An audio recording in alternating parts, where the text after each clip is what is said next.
जय भीम साथियों। देश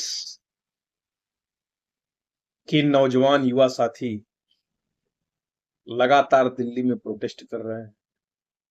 सोनम वांगचुक को लगभग 21-22 दिन बीत गए। देश का तानाशाह प्रधानमंत्री और उसके मंत्रिमंडल के लोग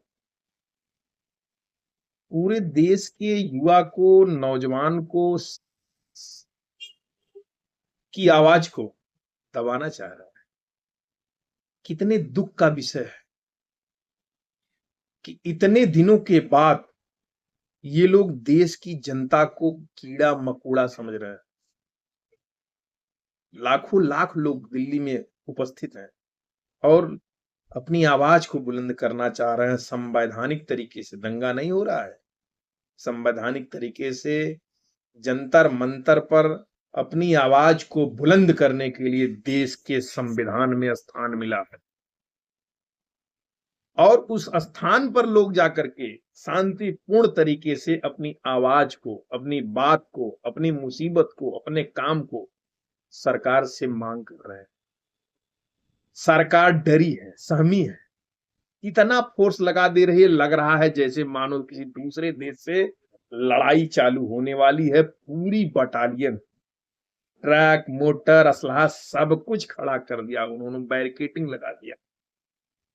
जनता में वो ताकत है कि सारे कुछ को हटा करके उन्होंने संसद तक पहुंच गए।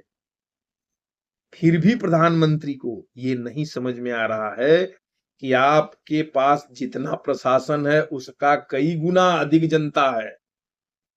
जब जनता सड़कों पर उतरेगा तो आपका प्रशासन भी छोटा पड़ने लगेगा। इसलिए बाबा साहब के संविधान को मानो और संविधान से जिसका जो हक अधिकार है, जो चोरी हुई है, उस चोरी को क्यों छुपाना चाह रहे हो? ऐसी कौन सी चोरी में है? आपने एपिस्टीन फाइल को चुरा लिया, अच्छी बात है। आपने चंदा चोरी कर ली, अच्छी बात है।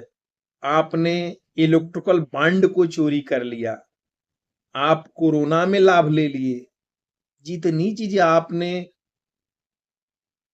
सेना को मरवा करके लाभ लिया, आप हर चीजों का लाभ ले रहे हो। केवल पेपर लीक की बात आ गई, बच्चों ने कहा कि भाई पेपर लगातार लीक हो रहा है। जब देश का शिक्षा मंत्री जो है उसका जवाब नहीं दे पा रहा है, उसके कोई अधिकारी जवाब नहीं दे पा रहे हैं, आप प्रधानमंत्री हो करके नहीं बता पा रहे हैं